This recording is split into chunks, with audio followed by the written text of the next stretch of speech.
Hey guys, what's going on? Lucky here. So at the shop, that roadkill car left today, and I come back. My order of hooker stuff showed up.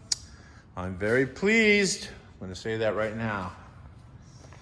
I think that exhaust is actually for one of the Kevin Hart cars. However, I know that these headers right here are for my truck. Even though, tech tip, the headers that are on the truck right now, they were originally on the truck. And then when I started working on my two-door wagon, I did a couple of minor modifications of these headers, the ones that are on the truck, and they fit the wagon perfectly and tuck right up in the frame. So, I was in a hurry to make them work. And then at LS Fest, I was like, well, now,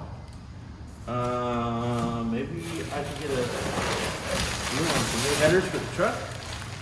And lo and behold, here they are. These are Black Heart. Looks like 1 7/8 with 1/4 inch flange. Could be a little bit more than 1/4 inch.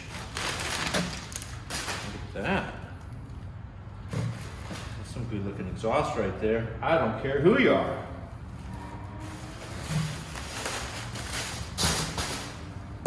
Pop these puppies on right now.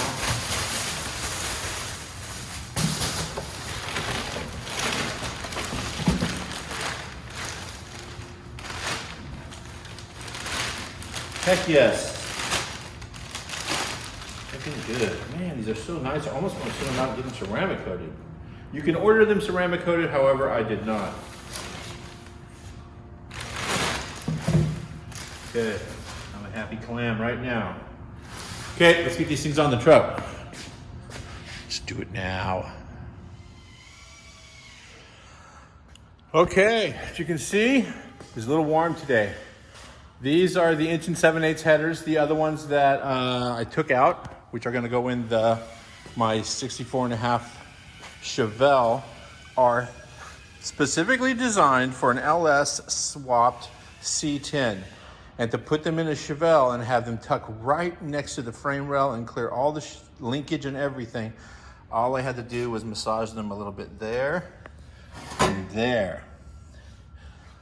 I just saw no sense in ignoring these headers, so I'm going to send them out, have them blasted and coated, and put them right in my 70 Chevelle, which is or my 64 two-door wagon. Yeah. Did I say 70 Chevelle? I got 70 Chevelle on my brain because I found some old pictures of my old convertible. But either way, I have a 64 two-door wagon, and these go right in. I guess the Chevelle frames are all the same. It's like an El Camino frame. And I just had to massage them a little bit where they drop down behind the cross member. And the new ones, however, they tuck in here so nice.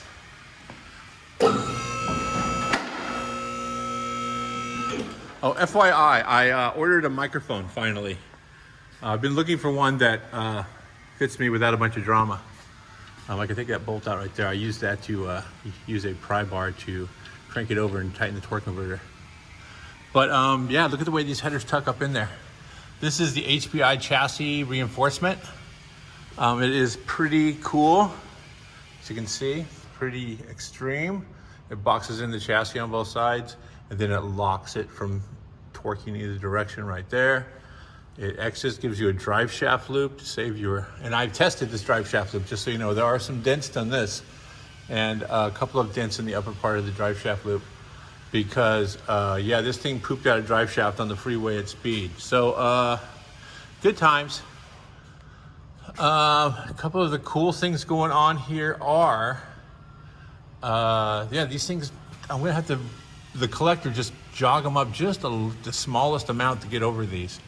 And then I could put a small resonator or a muffler right there, but I will probably come straight through, straighten out this hanger. I used to have the trans cooler mounted right here.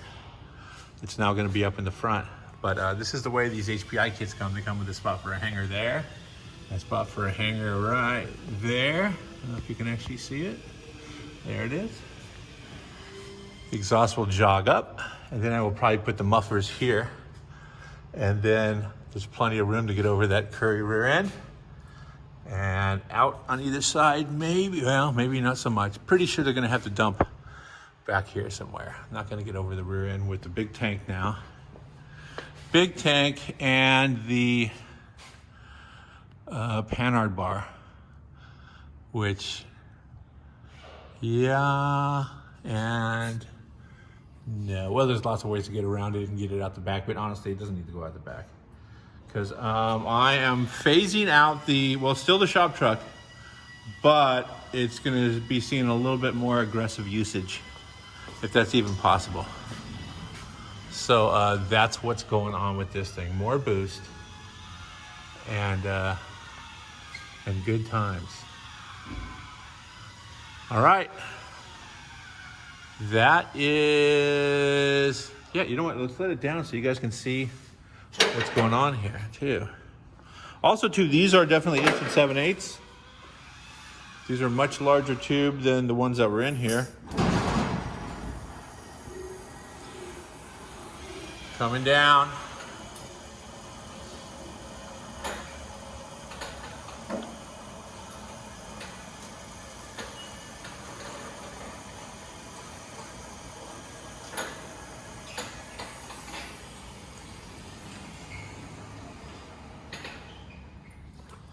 Okay.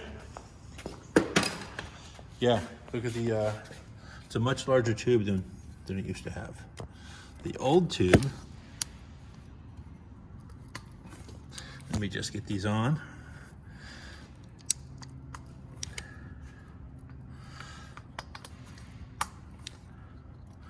The old headers had a little swedge right here where they had to bump it up to get it to go into the flange right there, as you can see here. So this is definitely, so I mean, it's a good collector, I mean good flange, but these are definitely a larger diameter primary right there. And oh yeah, the welds look nice, they look good. About the only tech tip I got going on here is, first of all, everything goes up from the bottom. Very simple. I didn't have to take out the spark plugs as long as you're careful. Don't need to do that. Feed them up from the bottom. The starter motor was out. And this frame has some modifications, but I don't actually recall the header getting too close to the frame. So I don't think it was a big issue.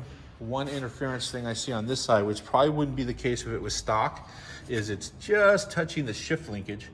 But this is a factory shift linkage I've modified and changed so that I can use a stock steering column. So I'll just do some more adjustments to that.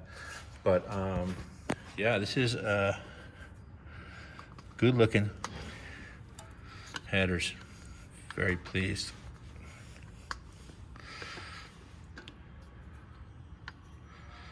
And I want to make some references to the fact that I have hooker headers and a blower, but that would be inappropriate. So I won't make any references to hooker headers and blowers. All right, pretty jazzed. Only thing I have left to do, I've left the core support and radiator out while I am working on the front of the motor. I'm actually done with the front of the motor, I think. I've been tossing around the idea of relocating the coils, but I think for now, I'm just gonna leave them where they are. Auto Metal Direct is sending me some inner wheel wells, and I will be trimming those up, put them on the bead roller, and installing those.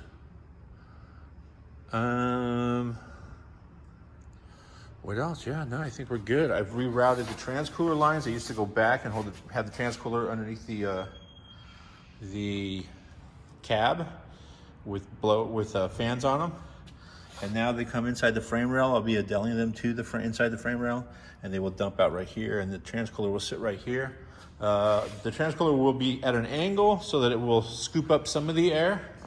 However, the transcooler is pretty extreme. It is an Earl's piece. It has 2 fans and a shroud on it. And I will have the computer turning the fans on. There's the part number if you're interested. It is an 820 ERL, that's Earl, of course. It's a 20 row, 7/8 by 14.